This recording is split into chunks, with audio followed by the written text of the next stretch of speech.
Hello everybody and welcome back to another episode of the Daily Crypto News. And my big question of today is, do you guys like memes?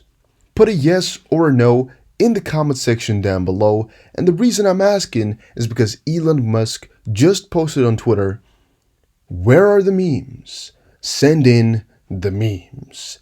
Got at least 100,000 likes already and is going pretty trendy. But now, that of course is just a normal tweet. I mean, it doesn't really do much for us. Where it kinda hurts is the second part here, where an account with the name Elon Musk that is verified but has a different username says also this, and then a link once more to, "We are here at Tesla, have decided to throw a crypto party of sorts. We're giving away Bitcoins and Ethereums. Want to get some? Go to this website." And the bad part about it is these guys everywhere are still trying to use crypto to scam people. And the good part about it is, it really gets crypto more popular. Bad part is it puts it in a bad limelight or bad light. And also, it's just bad, I guess, things coming from Twitter and YouTube. And our systems that we are using, our mediums of, I guess, exchange of information, Twitter and YouTube, the two most popular ones that I use at least, well, they're filled with scams and filled with people who just want to take your money and feel them being ridiculed for its stupidity, and yet we continue using it. Now, I'm not saying we shouldn't use Twitter or YouTube. I'm just saying these platforms have already shown that they really don't care because the scams continue like crazy and they're still hurting people. But basically what I'm wondering and telling you guys here is, have you ever fallen for anything like this? And really don't fall for it because it's too simple to see through and nobody's giving you free money. And watch out. Don't press any links and things like that. Just be careful. Having said that, let's continue with the video. First of all, I want to show you guys a cool document by the NewYorkFed.org, GPI for Financial Institution Transfers, GFIF, I think is the abbreviation.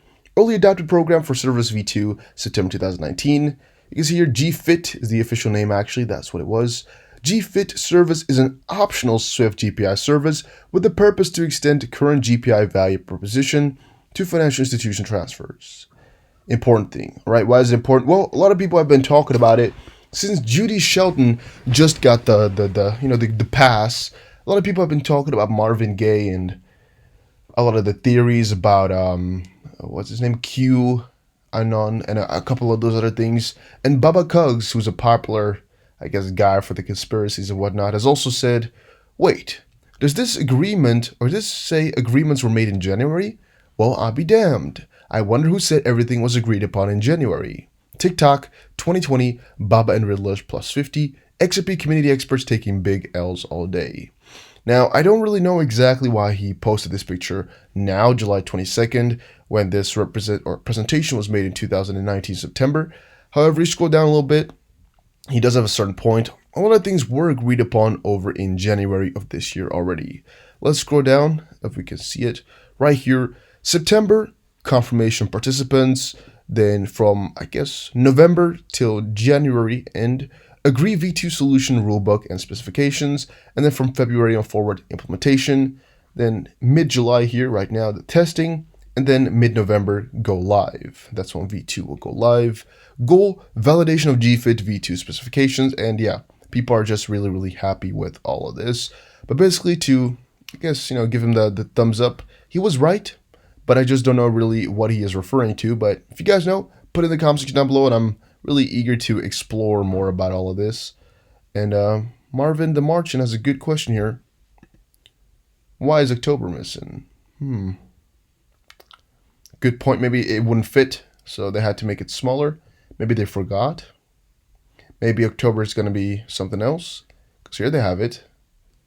And the rest of the months are in there. I don't know. That's a good question. I didn't even notice that. That's definitely something. But all right. Moving forward, though, as I don't really have too much to tell on that, I just wanted to show you guys briefly. XRP Yo-Yo just posted Steve Mnuchin, I believe. I always say Mnuchin, but you guys said Mnuchin or Mnuchin, whatever. Another round of economic payments. The money will come very quickly. Now, that actually relates to everything I've been talking about the last couple of days, and that is that I think, with Judy coming in, the gold standard possibly making a comeback, a lot of these conspiracies being right, things like this could really push crypto a lot further than we ever expected. If another round of economic payments or stimulus would come along again, it would just hurt people's feelings and hurt people's trust so much that I don't know if it can really survive or keep on surviving. It's just so crazy how much they have been doing, and also how inflation will really affect us all in really shortly here, but especially over in the US where the stimulus payments have just been insane. Well, yeah, I'm just warning you guys to watch out for it a little bit. I'm telling you guys to watch out for it because it's going to hit you like a truck, all right? And we're all worried about it, but maybe Bitcoin is going to really rise off of it. Let's hope, because that could maybe equal it all out. All right, some huge news over at China. China's blockchain infrastructure to extend global reach with 6 public chains. China's state-backed blockchain-based service network, BSN, has integrated with 6 public chains including Tezos, Neo, Nervos, EOS, IrisNet, and Ethereum. Developers on these 6 blockchains will be able to build dApps and run nodes using data storage and bandwidth from BSN's overseas data centers starting August 10th. This is part of China's plan to be the one and only infrastructure provider for blockchain firms around the world, and global users will have access to China's enterprise chains and financial data via the network's cross-chain structure and partnerships with China UnionPay. This is pretty huge, guys, but I think this is really just to stir a little bit more between the US and China. As again, we heard about the Huawei 5G block earlier. I think that's why they're kind of messing with the US right now by taking a lot of this and making sure that everything can be done in China, that they don't need any other country like Silicon Valley or things like that. They don't need it. They're just going to be doing and handling everything in China, which is a good thing and a bad thing. You guys can understand why. Binance CEO makes 2020's crypto and Bitcoin predictions. Oh, that's a pretty interesting one. CEO Binance Changpeng Zhao sees it, has shown optimism in the future of Bitcoin despite the recent pullback. And over on the Altcoin Daily crypto channel, I think he had an interview or something like that. He said he loves Bitcoin, Ethereum, and BNB. Yeah, it's not really difficult or crazy. He says, I am not like anarchists. I'm not against government. I'm not against anybody. So I don't really have a strong private preference for crypto. They change all over time. I do support the sorts of top coins a bit more. I support Ethereum strongly as well. And he also said, I don't have that kind of strong libertarian view, but I do agree with a lot of their principles, he mentioned. Well, we get the idea, right? We get the idea. He's just, again, being positive on Bitcoin. You think Bitcoin will reach $1 million one day. He's positive on some other top cryptos out there, basically Bitcoin and Ethereum, and a couple other big coins. He's just really, positive at the end. But yeah, it's nothing special. It really doesn't really matter what he says about it anyway, as yeah, he's the owner of an exchange, so you're always going to be positive on crypto, as it will help you out more. So that's why I don't really put too much faith or anything into it, because, well, it doesn't really matter what he says. But still, it's cool to know he's positive. An industry cooperation paramount for blockchain growth, Charles Hoskinson. I just saw that. I thought I should quickly mention it. Cooperation among crypto companies would play a vital role in the growth of the blockchain tech in general, the Cardano founder and chief executive officer of IOHK, Charles Hoskinson, has on Tuesday advised. He's always talking about things, by the way, over on his YouTube channel, and I try to fetch from that as much as I can to reflect to you guys again, but he talks so often, and there's so much news and so much insight that sometimes it's difficult to really get everything that he talks about, over to you guys. But I will be looking into this and reporting back as I read through it and watch his latest video then, most likely. Or it's actually in the blog. Okay, I'm going to have to read that fully as well. Hopefully it's not 50-pager. But I'm going to check it out and update on you guys later, as Charles always comes in with a lot of wisdom, and I really appreciate that. Neo is doing pretty good in terms of price, and it's a coin I've talked about a lot in the past. Really have not done an update on it in like a year or so. Main reason is it's falling off a little bit. However, as China and a couple other players are really getting interested in it a little bit more, I think that's why these coins are rising. I think that's actually why Neo, especially right now, is doing pretty good. And yeah, I would have expected that same thing to happen for EOS, but it didn't. Former Wirecard executive in hiding holds significant sums of Bitcoin.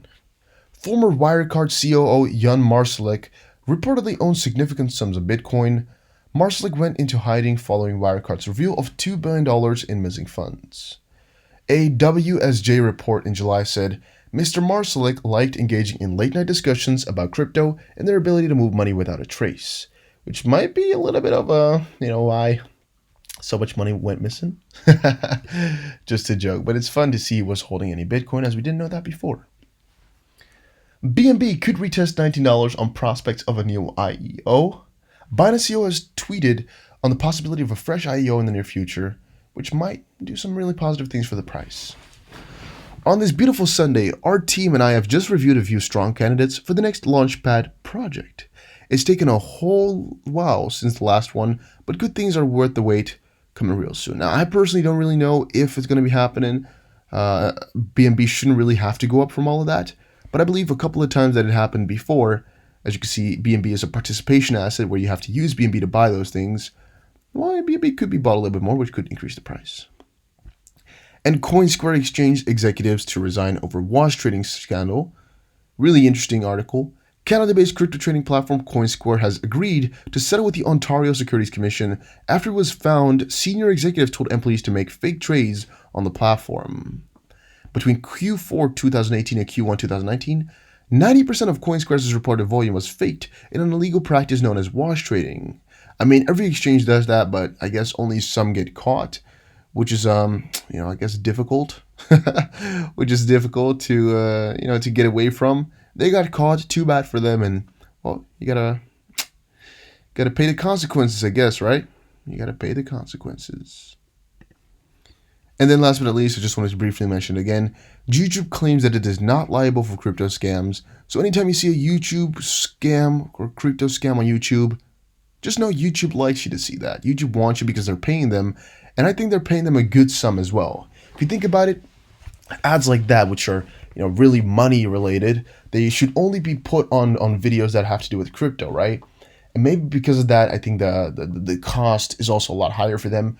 And since they want to target to as many people as possible, maybe spending hundreds of thousands of dollars, every week, I don't really know, but I'm guessing maybe that's why YouTube is really enjoying it, because it brings in a ton of money, I think, as these guys do some heavy marketing for most likely a very short term with some big ass budgets, as it also is very, very lucrative, I'm thinking, which is also, again, why these things can operate in the first place. But yeah, so please watch out for scams. Anytime you see anything like, it's not in this article, anything you see something that really doesn't suit you, either ask me or ask somebody else who might know, or just don't engage with it, as it might hurt more than it gives you. And again, free money doesn't really exist. There's always something attached to it, which you should understand. But alright guys, thank you for watching this video. Hopefully you all enjoyed it. If you did, make sure you press the like button and subscribe, and I would definitely see you guys again in another crypto video. Take care everybody, and have a very, very jolly, wally, good old day.